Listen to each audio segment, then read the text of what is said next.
আর হচ্ছে ওখানে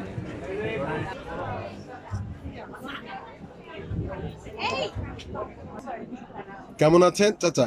ভালো আছে। চাচাই বলি, হ্যাঁ, দাদুই বলি, রাজশাহীর লেখক আপনি। জি, কেমন আছেন? আলহামদুলিল্লাহ ভালো। বাংলার এলো নতুন দিন, জি, মায়ের আর্তনাদ, সরকার নজরুল ইসলাম। আপনি একজন কলম সৈনিক হিসাবে আপনার অভিমত কি? কিভাবে লেখা শুরু করেছিলেন, এখনো পর্যন্ত লিখছেন? আমি যখন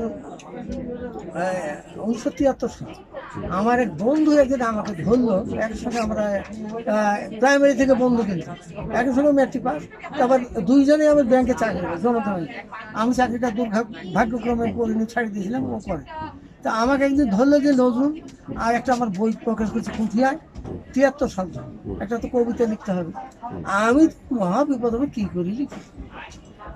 আল্লাহ সব, আল্লাহ একটা মাথায় কবিতা লিখে ব্রেন দিয়ে দিলেন, লিখলাম 21 তুমি রবে অম্লান কত প্রাণে, বাউল সং কৃষক কৃষাণীর গানে, সন্তান হারা মহিষী মায়ুর চোখে, স্বর্ণাট করে মহাকালের ইতিহাস। আর আর অবশ্যই বলতে পারবেন। আবার তুমি মাতৃমৃত্তিকার সম্মান, লেখক বসে আছেন, স্টল নাম্বার 209 209 209। এই স্টলে এলে সরকার নজরুল ইসলামকে মায়ের আর্তনাদ এবং বাংলায় এলো নতুন দিন, তার চমৎকার মেধা নিঃসৃত লেখাগুলো কিছু অংশ।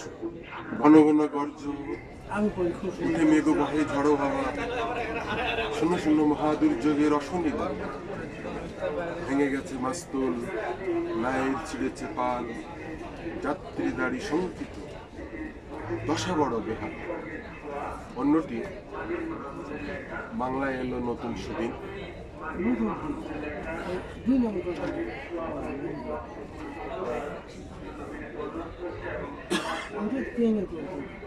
বিশু বিয়াস।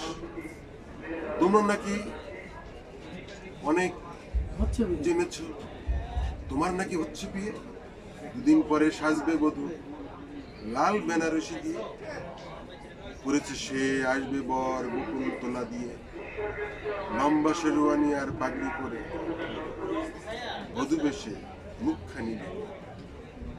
তারপরে আছে দুঃস্বপ্ন, আমি তোমাকে হত্যা করেছি, অন্যায়ভাবে সরিয়ে দিয়েছি আমার জীবন থেকে, তুমি আর আসবে না কখনো কোনোদিন আমায় কোনো মানা করোনা টেলি করবে না টেলি, কোনো অবসর ওখানে অথবা বিশেষ প্রয়োজন।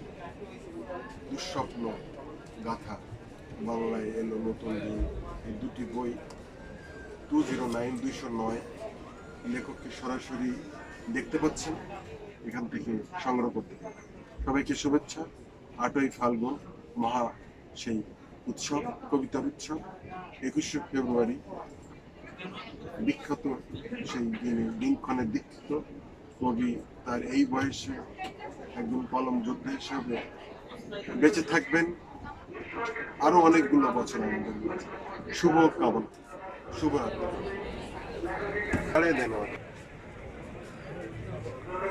দাদুকে অসংখ্য ধন্যবাদ, তার মূল্যবান ইউটিউব চ্যানেলে সাবস্ক্রাইব বেশি বেশি করে করবেন। আপনার এই বই দুটো এই 209 স্টল থেকে প্রবাসী যারা আছে তারা সংগ্রহ করবেন, আমারই মতো কাউকে দিয়ে সংগ্রহ করতে পারবেন, অথবা ডিএইচএল অন্যান্য কুরিয়ার সার্ভিসের মতো করে। আর দেশে আসলে তো এখান থেকে নিতে পারবেন। আপনাদের অসংখ্য ধন্যবাদ। চ্যানেলটি বেশি বেশি সাবস্ক্রাইব করবেন।